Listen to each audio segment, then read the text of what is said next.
સંસારનો સૌથી સુરક્ષિત ખોળો એટલે કે માં. પરંતુ એક એવી ઘટના જેમાં એક માતાએ ના માત્ર માં શબ્દને લાંછન લગાવ્યું છે, પરંતુ માનવતાની પણ કરપીણ હત્યા કરી નાખી. ખોળામાં ખિલખિલાટ હસતી રમતી 10 મહિનાની દીકરીને ક્યાં ખબર હતી કે તેની સગી જનિતા જ તેનું ગળું કાપીને હત્યા કરી નીકાળશે. આખરે કેમ એક જનિતાએ મમતા અને માનવતાને ભૂલીને આવું હિન્ન કૃત્ય કર્યું? નમસ્કાર, આજની ક્રાઇમ કહાની સાથે હું છું ખુશ્બુ પંડ્યા.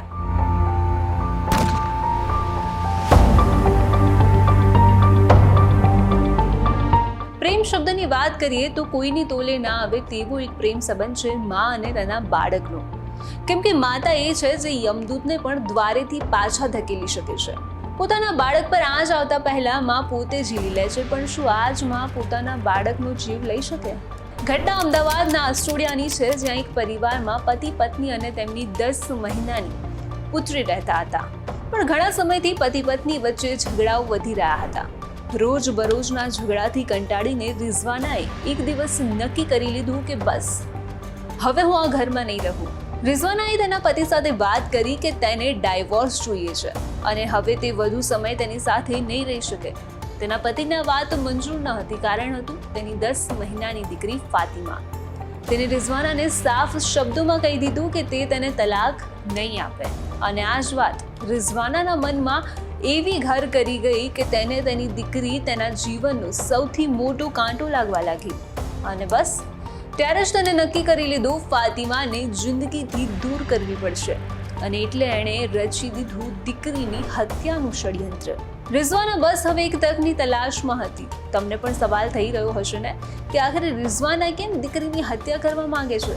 જો તે ઈચ્છે તો તે ત્યાંથી ભાગી પણ શકે છે, પણ દીકરીને મારવા કેમ માંગે છે? અને સૌથી મોટો સવાલ એ કે આમાં ફાતિમાની શું ભૂલ?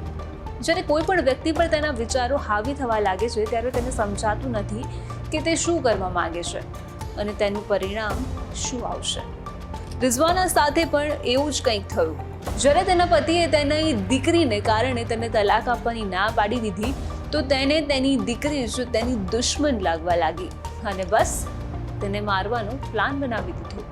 એક દિવસ સાંજે જ્યારે ઘરે કોઈ હાજર ન હતું તો પોતાની ફૂલ જેવી દીકરી ફાતિમાને સાંજે નાહવા માટે લઈ ગઈ અને બાથરૂમમાં પડેલી શેવિંગ કીટમાંથી તેને બ્લેડને બહાર કાઢી અને એ જ બ્લેડથી તેનું ગળું કાપી દીધું.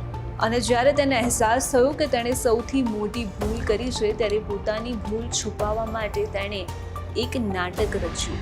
લોકોને ખબર ન પડે એટલે તેણે કહ્યું કે ફાતિમાને ગળાના ઇન્ફેક્શનના કારણે લોહી વહેવા લાગ્યું છે અને તેને તે VS હોસ્પિટલમાં સારવાર માટે લઈ ગઈ. અહીંયા તમને એવું થતું હશે તો આખરે જો તેને બચાવી જ હતી તો પછી તેની હત્યા કેમ કરી? રિઝવાનાને પોતાની ભૂલ તો સમજાઈ ગઈ હતી, પણ હવે તેના હાથમાં કંઈ જ બચ્યું ન હતું. કારણ કે ડોક્ટર્સે ફાતિમાને મૃત જાહેર કરી દીધી હતી. પાપનો ઘડો હંમેશા છલકાઈ જતો હોય છે અને એ પણ સાબિત થઈ ગયું કે રિઝવાનાએ જ તેની દીકરીની હત્યા કરી છે. પોલીસે દીકરીની હત્યાના કેસમાં રિઝવાનાની ધરપકડ કરી લીધી. 10 માસની દીકરીની માતાએ કરેલી કરપીણ હત્યા કેસની તપાસમાં ખુલાસો થયો કે રિઝવાના અને આમીનના લગ્ન જીવનના 3 વર્ષ થઈ ગયા હતા. રિઝવાના પતિ સાથે છુટકારો મેળવીને બીજા લગ્ન કરવાના સપના જોઈ રહી હતી, જેથી ફાતિમા તેના નવા જીવન માટે કાંટો બની ગઈ. જેથી ફાતિમાએ દીકરીની હત્યાનું ષડયંત્ર રચ્યું હતું અને બાળકીની નિર્દયતાપૂર્વક ગળું કાપીને હત્યા કરી. માતાની આ ક્રૂરતાને જોઈને પોલીસ પણ આશ્ચર્યમાં છે અને રિઝવાનાને જેલના સળિયા પાછળ ધકેલી છે.